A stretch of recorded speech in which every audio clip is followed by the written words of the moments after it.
Hi hello welcome back to our channel చిన్ని నాగూస్ వాళ్ళు ఎలా ఉన్నారండి బాగున్నారని అయితే చాలా బాగున్నాను మీరు కూడా బాగుండాలని అయితే మనస్ఫూర్తిగా కోరుకుంటున్నాను నా వీడియోస్ ఎవరైనా ఫస్ట్ టైం చూస్తుంటే ఒక లైక్ ఇవ్వండి మీరు ఇచ్చే లైక్స్ వల్ల మన వీడియోస్ అనేది ఎక్కువ మందికి తెలియచవుతాయి ఎవరైనా ఫస్ట్ టైం చూసిన సబ్స్క్రైబ్ చేసుకోండి టుడే వ్లాగ్ వచ్చేసి సండే వ్లాగ్ అండి అందరికీ హ్యాపీ సండే స్పెషల్ ఏం చేసుకున్నారో కూడా కామెంట్ అయితే చేయండి నేనైతే సండే స్పెషల్ వచ్చేసి పచ్చి రొయ్యలు టమాటా కర్రీ అయితే చేశాను టేస్ట్ అయితే ఎక్సలెంట్గా వచ్చిందండి చాలా సింపుల్గా అయిపోతుంది నేను ఎలా చేశాను అనేది ఈరోజు వీడియోలో చూపిస్తాను ప్రాసెస్లోకి అయితే వెళ్దాము క్రిస్టమస్ అయిన కాడ నుంచి అయితే అసలు వీడియోస్ అయితే పెట్టట్లేదండి లాంగ్ వీడియోస్ అసలు చేయట్లేదు కూడా ఎందుకంటే క్రిస్టమస్కి మా ఇంటికి అయితే చుట్టాలు వచ్చారని చెప్పాను కదా అమ్మ వాళ్ళు అక్క వాళ్ళు అయితే వచ్చారు ఇంకా అందరూ ఉంటే నాకేంటంటే ఒక వీక్నెస్ అనమాట అందరూ ఉంటే సరదాగా వండుకొని తినాలి హ్యాపీగా ఉండాలని చూస్తాను తప్ప వీడియోస్ తీయాలి వీడియో పెట్టాలని అనేది నాకు అది అసలు అనిపించదు నాకు అందరూ ఇంట్లో ఉంటే వీడియోస్ తీయాలనే ఇంట్రెస్ట్ అయితే రాదండి నాకు ఒంటరిగా ఉండి నేను ఒక్కదాన్ని ఉంటే మాత్రం వీడియో తీయాలనేది ఇంట్రెస్ట్ అయితే బాగా వస్తుంది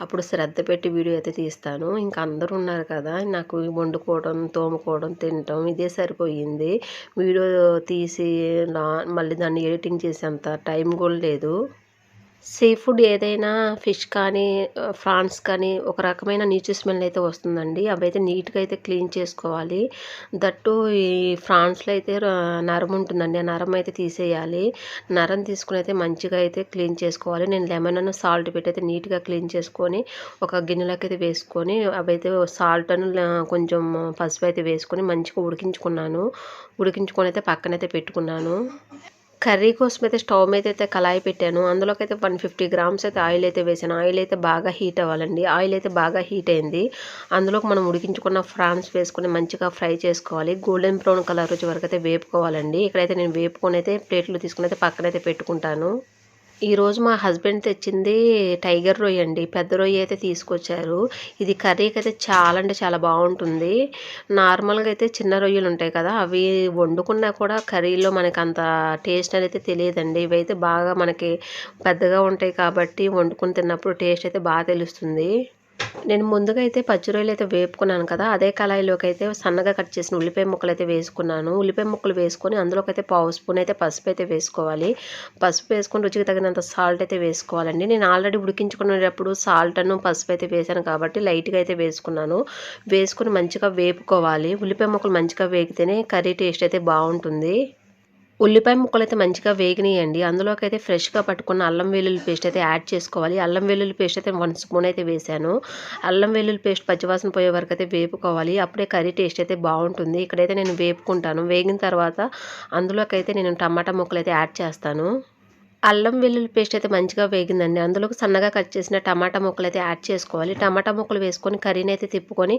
ఒక 10 నిమిషాలు అయితే మగ్గనివ్వాలి టమాటా ముక్కలు కూడా మంచిగా మగ్గి కర్రీ టేస్ట్ అయితే బాగుంటుంది యాక్చువల్గా పచ్చి రొయ్యల్లో గోంగూర వేసి చేద్దాం అనుకున్నాను ఇంకా మా ఇంట్లో అయితే మా నాన్నను మా అక్క అయితే గోంగూర తినరండి ఇంకా అందుకనే వాళ్ళు ఉన్నారనేసి ఇంకా టమాటా వేసి అయితే చేశాను టేస్ట్ కూడా ఇలా చేసినా కూడా చాలా బాగుంటుంది నేను వీడియోస్ పెట్టక 2 డేస్ అవుతుంది కదా నాకైతే 2 మంత్స్ అయినట్టయితే ఉందండి నేను డైలీ వీడియోస్ పెడతాను కదా నాకు ఇంకా ఇంట్లో చుట్టాలున్నారనేసి వీడియోస్ కూడా నేను తీయట్లేదు ఇంకా వాళ్ళని ముందు వీడియోస్ తీసి మళ్ళీ వాళ్ళకి వండి పెట్టాలంటే కొంచెం కష్టం అవుతుంది ఇంకా అందుకనే నేనైతే వీడియోస్ అయితే ఏం తీయలేదు నాకైతే వీడియో పెట్టకపోతే యూట్యూబ్ ఏమన్నా ఇంకా డల్ అవుతుందనే భయంతో ఇంకా ఈరోజు అయితే వీడియో అయితే తీశాను దట్టు ఈరోజు సండే కదా ఇంకా సండే అంటేనే మేము మార్నింగ్ చర్చికి వెళ్తాము ఇంకా మార్నింగ్ అయితే చర్చికి అయితే వెళ్ళాను ఇంకా వచ్చిన వెంటనే నేను ఇంకా కుకింగ్ అయితే స్టార్ట్ చేశాను ఎందుకంటే ఈరోజు అయితే చుట్టాలందరూ వెళ్తున్నారండి ఇంటికి ఇంకా అందుకనే నేను ఇంకా వంట అయితే ఎర్లీగా స్టార్ట్ చేసి ఇంకా వంట అయితే ప్రిపేర్ అయితే చేశాను టమాటా ముక్కలు అయితే మంచిగా వేగినాయండి అందులోకి అయితే రుచికి తగినంత కారం అయితే యాడ్ చేసుకోవాలి ఇక్కడైతే నేను కారం అయితే వేసాను కారం వేసుకున్న తర్వాత కర్రీని అయితే 2 నిమిషాలు అయితే మగ్గనివ్వాలి ఇక్కడైతే కారం అయితే మగ్గిందండి అందులోకి 1 గ్లాస్ అయితే వాటర్ అయితే యాడ్ చేసుకోవాలి వాటర్ పోసుకున్న తర్వాత మనం ముందుగా ఫ్రై చేసుకున్న ఫ్రాన్స్ ముక్కలు అయితే వేసుకోవాలి ఇక్కడైతే నేను ఫ్రాన్స్ ముక్కలు వేసుకొని కర్రీని అయితే ఒక 10-15 నిమిషాలు అయితే ఉడకనిస్తాను కర్రీ ఉడుకుతున్నప్పుడు ఈ స్టేజ్లో ఉన్నప్పుడు అయితే ఒకసారి అయితే ఉప్పు కారం అయితే చెక్ చేసుకోవాలి ఇక్కడైతే ఉప్పు కారం అయితే చెక్ చేసుకున్నాను నాకు ఆల్మోస్ట్ అయితే అన్నీ సరిపోయినాయండి ప్లేట్ పెట్టుకొని ఒక 10-15 నిమిషాలు అయితే ఉడికించుకుంటాను అలా ఉడుకుతున్న కర్రీలోకైతే సన్నగా కట్ చేసిన కొత్తిమీర అయితే యాడ్ చేసుకోవాలి. కొత్తిమీర వేసుకుంటే కొత్తిమీర ఫ్లేవర్ కూడా కర్రీకి పట్టి టేస్ట్ అయితే బావుంటుందండి. ఫైనల్లీ అందులోకైతే గరం మసాలా అయితే వేసుకోవాలి. నేనైతే 1 స్పూన్ అయితే గరం మసాలా అయితే వేస్తున్నాను. గరం మసాలా వేసుకున్న తర్వాత అందులోకైతే ఇష్టం ఉంటే మాత్రం కస్తూరి మేతి అయితే వేసుకోండి. కస్తూరి మేతి వేస్తే టేస్ట్ అయితే చాలా అంటే చాలా బావుంటుందండి. ఇక్కడైతే నేనైతే ఒక గుప్పెడైతే కస్తూరి మేతి అయితే వేస్తున్నాను. కస్తూరి మేతి వేసుకుంటే టేస్ట్ అయితే చాలా అంటే చాలా బావుంటుంది. అది ఇష్టం ఉన్న వాళ్ళు వేసుకోవచ్చు. లేకపోయినా స్కిప్ చేయొచ్చు. అందులోకి ఫైనల్‌గా అయితే కస్తూరి మేతి అయితే వేశాను. కస్తూరి మేతి వేసుకొని 2 నిమిషాలైతే మగ్గనివ్వాలి. మగ్గనిస్తే యమ్మీ యమ్మీగా ఉండే ఫ్రాన్స్ టమాటా కర్రీ అయితే రెడీ అవుతుంది. ఇది వేడి వేడిగా రైస్‌లో తింటే మాత్రం టేస్ట్ అయితే ఎక్సలెంట్‌గా ఉంటుంది. వేడి వేడిగా ఫ్రాన్స్ టమాటా కర్రీ అయితే రెడీ అయిందండి. టేస్ట్ అయితే ఎక్సలెంట్‌గా ఉంది. చూస్తుంటే టెంప్టింగ్‌గా ఉంది కదా! చాలా కలర్‌ఫుల్‌గా చాలా అంటే చాలా బావుందండి. సింపుల్‌గా అయిపోతుంది. ఒకసారి ఈ ప్రాసెస్‌లో అయితే ట్రై చేయండి. ఈ ప్రాసెస్‌లో ట్రై చేసి మీకెలా వచ్చిందో కూడా కామెంట్ అయితే చేయండి. చాలా సింపుల్‌గా చేసుకోవచ్చండి. ఎక్కువ హడావిడి లేకుండా చాలా సింపుల్‌గా అయిపోతుంది. టేస్ట్ కూడా నెక్స్ట్ లెవెల్ ఉంటుంది. ఇది వేడి వేడి అన్నంలో తింటే మాత్రం టేస్ట్ అయితే నెక్స్ట్ లెవెల్ ఉంటుంది. ఈరోజు మా ఇంట్లో చుట్టాలున్నారండి. ఇంకా అందుకనే కొంచెం గ్రేవీగా చేశాను. గ్రేవీగా చేసుకుంటే కొంచెం ఇంట్లో ఉన్న వాళ్ళకైతే ఇలాగా గ్రేవీగా చేసుకుంటే అందరికీ సరిపోతుంది. ఇంకా ఫ్రాన్స్ కర్రీ అంటే మనం ఎంత చేసినా కూడా అది కొంచెమే అవుతుందండి. అది ఫ్రై చేసుకుంటే ఇంకా చాలా కొంచెమే అవుతుంది.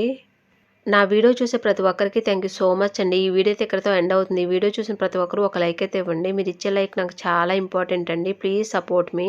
వీడియో స్కిప్ చేయకుండా చివరి వరకు అయితే చూసేయండి. చాలా అంటే చాలా బావుంటుంది. ఐ హోప్ ఈ వీడియో నచ్చిందని అనుకుంటున్నాను. ఈ వీడియో నచ్చితే లైక్ చేయండి, షేర్ చేయండి, కామెంట్ చేయండి. Please subscribe my channel. Bye friends. Bye.